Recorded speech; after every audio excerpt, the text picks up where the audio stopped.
program Amange Kanisa ekutusibwako Bishop David ne Pastor Cindy Kiganda okuva mu Christianity Focus Center Mengo Kisenyi LC1 Kiganda Zone. Where else could you be?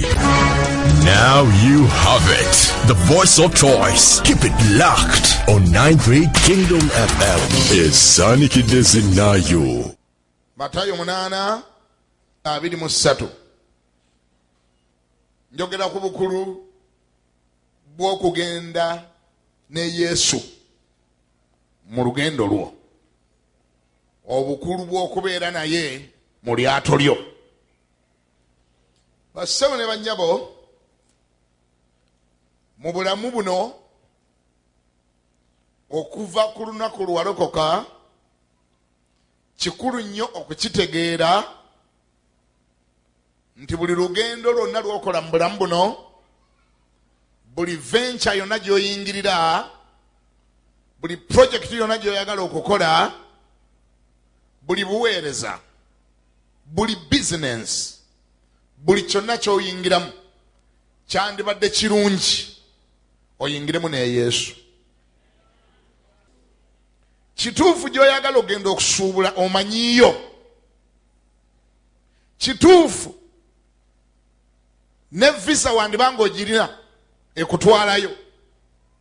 Kituufu ne tikiti wandibanga wagiguze dda. Kituufu. Naye olw'okubanga waliwo by'otamanyi, kyandibadde kirungi ogende n'oyo abimanyi. Olw'okubanga waliwo by'otayinaako busobozi, kyandibadde kirungi ogende n'oyo abirinako obusobozi. Oyo nga si mulala ye Mukama waffe Yesu. Abasajja bano be twakamala okusoma baatandika olugendo lwabwe ng'eryato balirina. Baatandika olugendo lwabwe nga tewaliwo challenge yonna. Baatandika olugendo lwabwe ng'amazzi gateese. Tewaliwo mbuyaga efuuwa, tewaliwo mayengo, tewaliwo mpewo. Everything was calm. Era ng'oyinza n'okulowooza nti kirabika Yesu tetugenda mwetaaga nnyo. Eryato tulirina ne gye tulaga tumanyiyo, ne kye tugenda okukola tukimanyi. Naye kimu kye bataamanya nti olugendo lusobola okutandika nga lukakkamu, nga n'amayengo tegalaga nti ganaagolokoka, nga n'empewo teraga nti eneegolokoka. Mwana nge ne bitabukira wakati eyo, wakati mu nnyanja. Bayibuli etugambye nti awo we baatuuka mu nnyanja, omuyaga mungi ne gujja mu nnyanja, amayengo ne gayiika mu lyato. Eryato eryatandika nga kkalu ne libisiwala. Eryato eryatandika nga tirina buzibu ne lifuna obuzibu ne lijjula amazzi, ne batandika okusena. Nga ge basena geegaddamu, ge basena geegaddamu, omuyaga ne gulizunza ne baagala okufiira mu nnyanja. Praise the Lord. Mukama yeebazibwe nti baali bagezi bwe baali batandika olugendo lwabwe ne baba nga baali bagenze ne Yesu.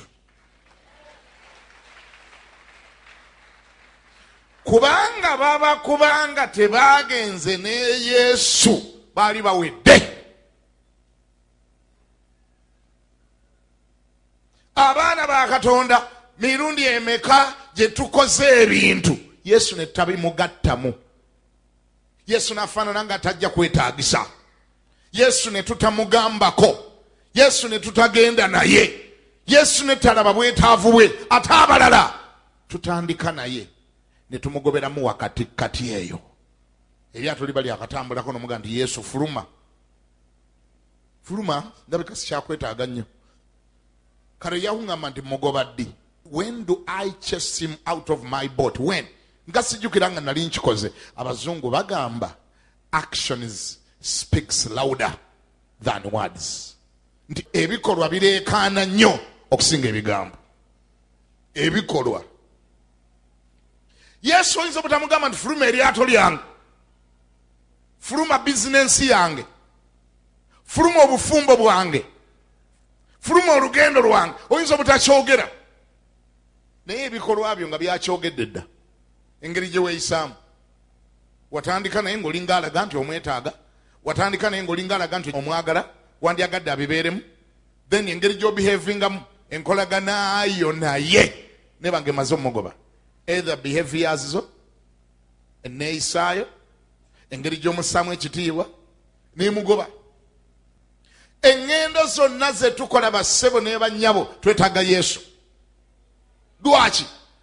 Kubanga challenges are always not invited.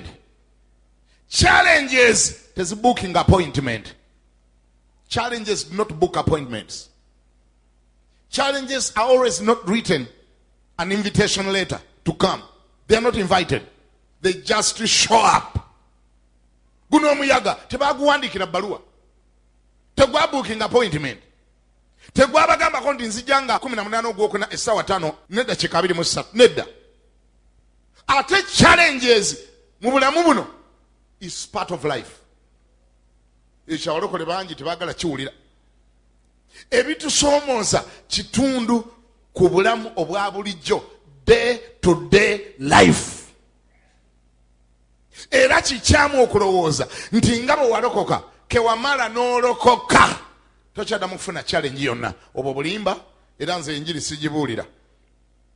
Bwe mba nali ngibuulidde nga wagiwulira ginsonyiwe gyenenyeza naye nze sigibuulira eyo nti koolokose togenda kuddamu kufuna challenge yonna. Bano balina Yesu mu lyato naye era baafuna challenge. Abalina Yesu mu lyato n'abatamulina bonna omuyaga gubalumba. Enjawulo weebeera y'engeri gye barespondingamu, engeri gye babyaŋŋanga. Nti abatalina Yesu mu lyato banoonya gye baddukira nga tebalabayo, banoonya gye bagenda nga tebalabayo. Bano omuyaga bwe gwabalumba waakiri baalina ew'okuddukira, waakiri baalina ew'okuzuukusa, waakiri baalina gwe bagani mukama wange taata ssebo Yesu tofaayo nga tufa. Kyovalaba nti kikulu nnyo okubeera naye mu lyato lyo. Ojja nga ndi pasita leero ng'oyise mu ngero nnyo, lyato kiri oyogerako. Nze nga siri muvubi, nga sigulanga ku lyato, nga siinaayo lyato. Eryato lyo bwandibanga bwe bufumbo bwo.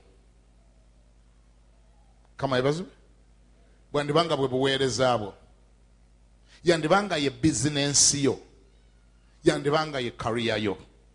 Weetaaga Yesu mu lyato eryo.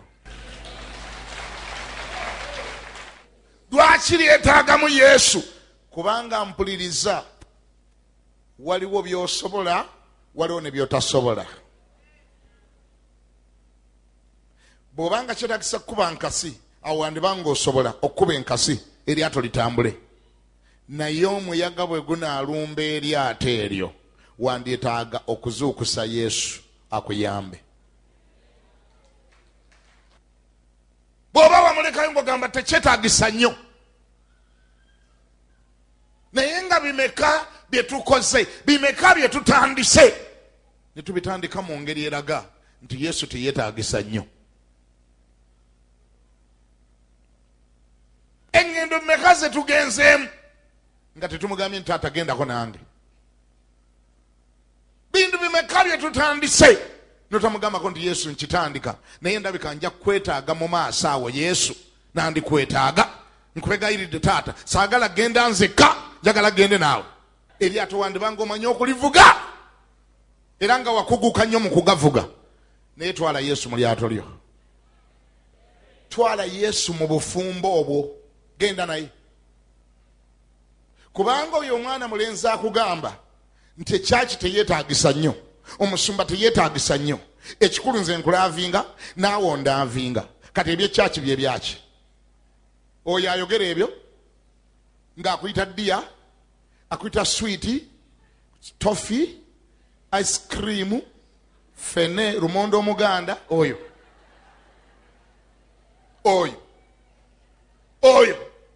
gamba neighbor nti oyo oyo mwana wa muntu, oyo mwana waki mwana wa muntu yennyini olwaira akuyita dia enkya n'akuyita dia byombi bulikanga kyekimu naye ekimu kitegeeza kisolo. Kabanfe ebazibwe nolwekyo kubanga eryato waliyingiramu nga Yesu tewamutwala wagenda mu lyato watandika olugendo Yesu ye temwagenda naye oli yagula buguzi kasigirike n'agula manya emyera n'obutungulu n'ereyika omukyuzi mikisi n'ebikomando n'agamba tugende tutandike. Tonyumiza chachi yebiriruda mu Bible biriwa tonyumiza chachi yaki tugende ne pastor tategeddeeko twatandika okulaba wajja mu chachi nga toli mufumbo tugenda okudayo kulaba nga olina olubuto. Abantu babikola bajja mu chachi we yajegatirako mwawulira ogenda okuba nga olinga yawulira nti si mufumbo ogenda okudayo mulaba nga aleeze n'ogamba sister kyekigenda mu maaso longo story musumba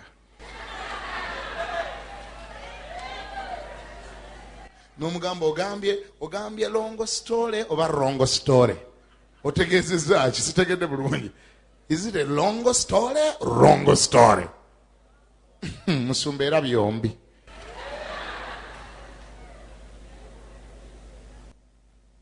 Oli yagula kasefulya ke nakasigirike n'awalula n'akola atya n'akuba ewuwe. Church is not important. Uli eweyagala ogamba bamusumba baali bannemesa nze nembayiiya baali bannemesa nembayiiya baali bagala mbeerawo mu church maama omuntu aba anaazaala ddi maama omuntu aba anaazaala ddi nze nabayiiya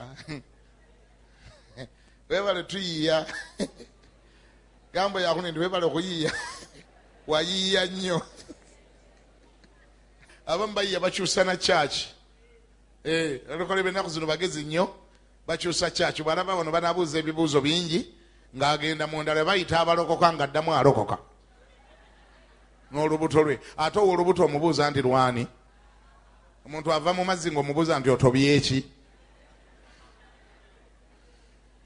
olubuto bamubuuza nti ate olwo lwani nalufune era mu nsi gye mbadde nze ndokose lwaleero wano wensookedde okulokoka nga bagamba ddamu ebigambo bino yes yes olwaleero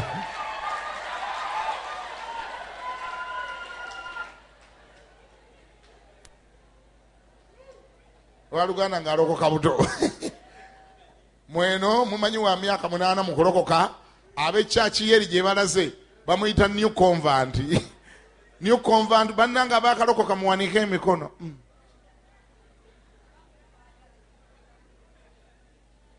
aganda nakuno okulokoka balinga baganda n'oluganda yakajja n'olubuto mumukkirize mba asha bambi ali committed nnyo mumukkirize mba asha musanga akutte bubaasa fettera okuzungazunga eyo gye tukyalanga batuyise oluganda omusiŋŋaana akutte bubaasa mu kyaki eyo n'akabutoke bwekati mugamba ono teyali mu kyaki waffe nga teyatuyita ku mbaga ate olubuto lwajja lutya bali bamanyi wa luganda yalokokera awo kumbe naayina emyaka 7 gye yasalako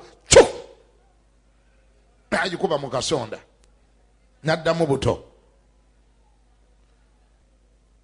Amazima gali bwegati ebyo byonna osobola okubikola naye eggulu likwetegereza eggulu likulaba osobola okwekweka omusumba naye tosobola kwekweka Katonda ate omuntu kyasiga kyakola atya ebizibu tebabimalaawo nga badduka bidduke ebizibu batereeza bitereeze waakiri wakagambako pasita abadde akusumba gwe watawaanya nti musumba nsonyiwa nagudde mu kibi nagudde mu kizibu munyambe muno nyengeri gye munsabira mu ntaasi okusinga okukyangira mu bulokole gundi tokyanga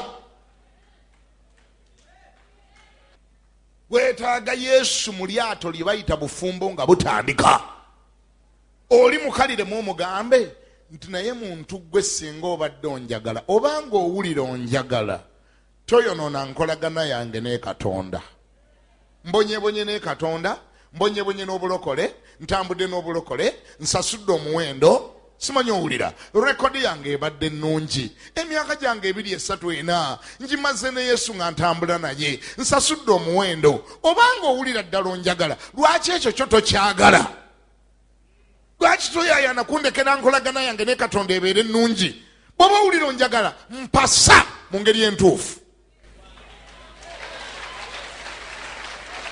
bw'oba owulira onjagala nga tonoonya kunnyendako bwenzi mpasa mu ngeri entuufu mpisa mu lukuubo wakati olw'ekkanisa nange nsambe ku gawuni kale oba togisambye ngeza gawuni tewali n'ezembaga tewali mujje mulabe omusumba mu ofiisi mumugambe musumba ffe sente z'embaga tetulina era embaga tujja gikola luvannyuma tuli bategeeza lwerikola etya lweribeerawo katubadde twagala mutugatte bugasi tugende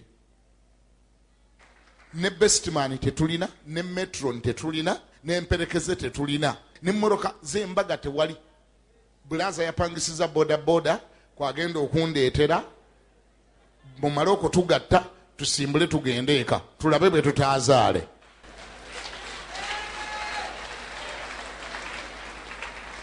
lwaki njogere kubanga abamu kumwe ekibenza ne mubeera mu bulamu bwakwenda mutunulira embaga ng'ekintu ekinene nnyo nti gamba embaga bulinga bwe bufumbo ebintu ebyo wadde bibeerawo olunaku lumu byanjawulo biri bibiri waliwo obufumbo waliwo embaga byanjawulo ekimu okikola lwa busobozi ekirala okikola kubanga kyetaagisa bw'oba tosobodde mbaga nga toyagala gwe kwemuula mu byambaga osobola ogireka era wantu wali agenda kuvunaana oli wadde mbotugamba nti abooluganda mujja tusonyiwa abadde baagala okulya mugende mwegulire emmere yammwe mugyeriire temujja tuteeka mu mabanja nga mwe mwagala okulya nga mwe mujja wano nga ffe tubagatta mu savisi ngeno lwa sande nga tulaba bwe mutaazaale nga tulaba sitaani bwe yetta ekyo nkyogedde eri abo abagani musumba nze ekinyenzayenza bwe nti sente z'embaga zaatubula kyekituwenza kubanga twagenda tulaba embaga netugamba emiliyoni 4 tugenda gajjawa tugamba wano omugezi ayende bwenzi totawana kwenda jangu tubikole mu ngeri ennyangungu kyengezaako gamba togoba Yesu mu lyato weetaaga Yesu mu lyato eryo ani awulya ngambeko nti amiina tokola bintu bigoba Yesu mu lyato kubanga ojja mwetaaga tokola bitaliiyo tokola ebintu ebigoba Yesu mu lyato kubanga ate yo omwetaaga nnyo olugendo lwogendamu olw'obufumbo luwanvuko lulimu ebisiriko lulimu ensozi mulimu obuseerezi bannange kati bw'otuuka ku kasozi nga Yesu tewamuleeta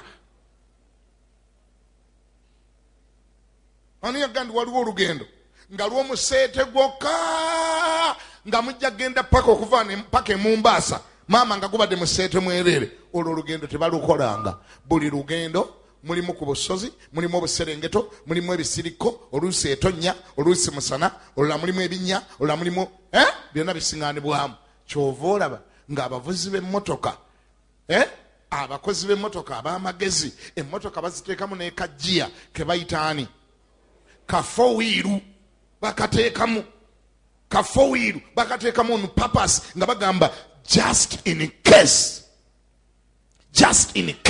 bw'oba nga liyo ekibaddeyo bweseerera bwewaba evaayo etya mu nsiko bw'osiŋŋana olusozi oluzibu oluyitako otya togenda nga mu kintu kyonna kitaliimu Yesu kubanga ojja mwetaaga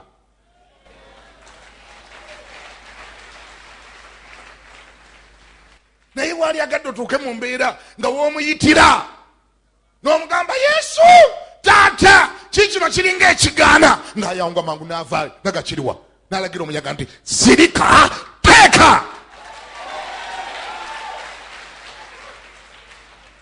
erinnya lya Mukama lyebazibwe kubanga challenges nga bwe nakugambye challenges teziriko yalokoka n'atannalokoka challenges tebaziyita challenges are part of life ebikusoomooza bigenda kujjanga ennaku zonna era omuntu yenna takulimbanga nti kati kewalokoka tewakyali challenge nemwe egenda kukulumba. Ani yakulimba? Nga ne mukamawo Yesu gwoweereza zamulumba,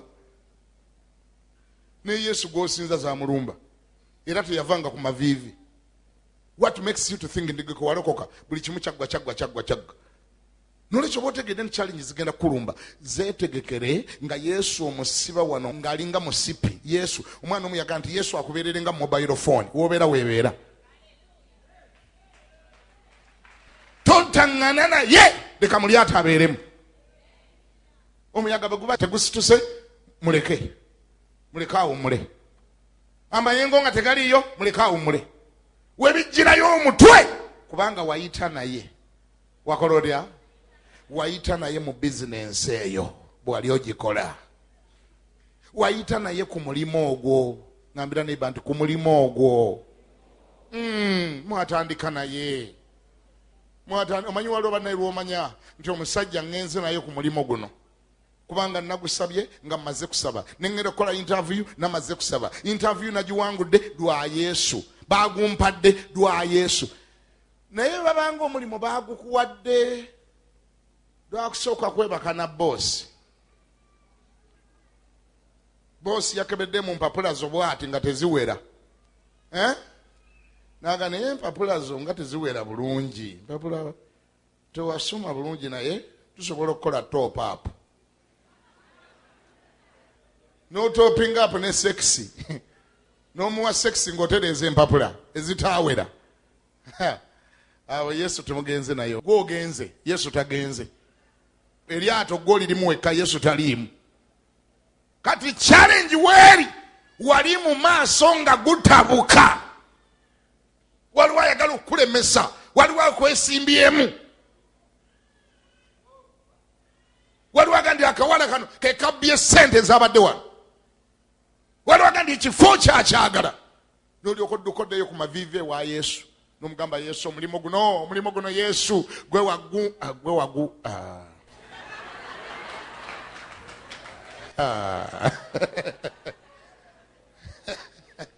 Najjukira nga si yagukuwa, sexy yagukuwa. Gwe wagu. Yesu yamba buyambi.